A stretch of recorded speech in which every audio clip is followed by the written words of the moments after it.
हमने तो 2 आदमी बानी तो छोट टिफिन और वो अकेले बा तो का बड़का टिफिन। अरे जेकर दूधू को भौजाई पिया वो ना खाई का। सही गाना निकल बा कि मर्दा का मारा गोली और देवरा का साथ खेलब होली। जैसे हमार दोनों पतोहिया बाना वैसे ही हमार छोटकी पतोहिया भी आ जाए ना। लड़की बहुत सुंदर बिया, हमरा दोनों पतोह के छोट बहन लागत बिया। बस रउआ शादी के तैयारी करी। केहू कुछ बोली ना तो चुपचाप यहाँ चल जाई है। ब्याह के बादो नैहर के मालकिनी तू ही रहबे। बोल दिया हम अपन नैहर की रानी है। दुल्हा धीरे धीरे आज सिंदूर दान करो, दुल्हन के सम्मान करो। अरे बड़की मास्टराइन किचन में का कर रहल बिया? मास्टराइन किचन में ना बाड़ी, मास्टराइन सुतल बाड़ी। नींद से उठावे का ई कौन नया स्टाइल बा? ई तो हर ससुराल है। इहा तो ई बात सह के रहे के पड़ी, सोच समझ के कुछ कहे के पड़ी। जवन मन करे कहब, कौन बात नाही सहब, हम बन के रहब कहतानी। नैहर के रानी ससुराल के महारानी। अरे दुल्हन तनी 2 कप चाय बना दा। खुद चाय बना ली ना, भगवान रउआ के 2 हाथ देले बानी ना। एकदम सही। केहू अगर कुछ बोलस तो सीधा अपने घरे आ जाइए। एकर माई एकरा से बढ़कर 840 बिया। 840 मतलब 420 के दुगना 840। इसे केला खा के छिलका के फेंकेला। अच्छा ओखरी में हाथ और मूसर के देली दोस्त रतौनी हो गइल बा। बड़ से कैसन बात कइल जाला ओकर संस्कार तोरा माइका में नहीं मिलल का।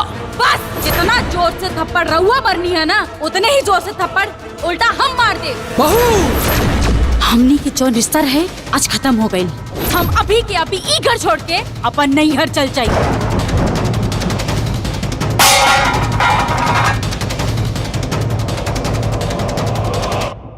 अब ना चली पैलिया के ठाट बाट, अब खइए नैहरे के दाना, ना चली मलिकाना।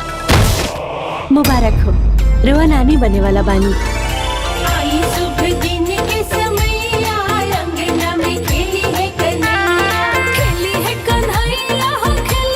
रुकी।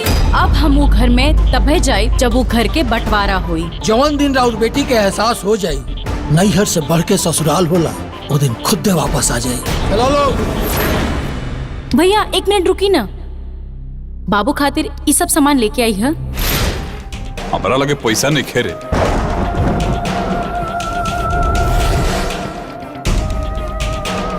पायल भी 16 सोमवार के व्रत रखेले, ओकरे खातिर साड़ी ना लिएला। 1 साल से ऐसे बिया, अब कतना साड़ी की रहो।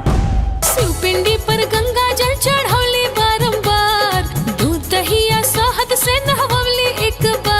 भोले बाबा हो बनल रहो जोड़ाई हमार, भोले बाबा हो बनल रहो जोड़ाई हमार। इतना दिन से एजा ससुराल छोड़ के, अपन घर परिवार छोड़ के, अपना मर्दे के छोड़ के हमारा छाती पे काहे बैठल बाड़ी? और नैहर में बाड़ू तो ताना सुने के आदत था।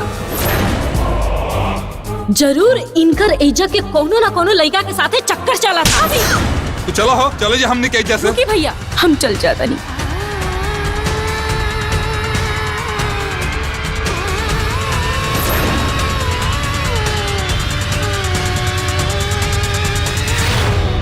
हमरा से ऐसा गलती कबो न हो। रुक जा भाभी, इनका से बोल दे लो कि अब घर में इनका खाती कौन जगह नहीं है। ये हमनी के अब इनका बिना जिए की आदत डाल ले पानी जा।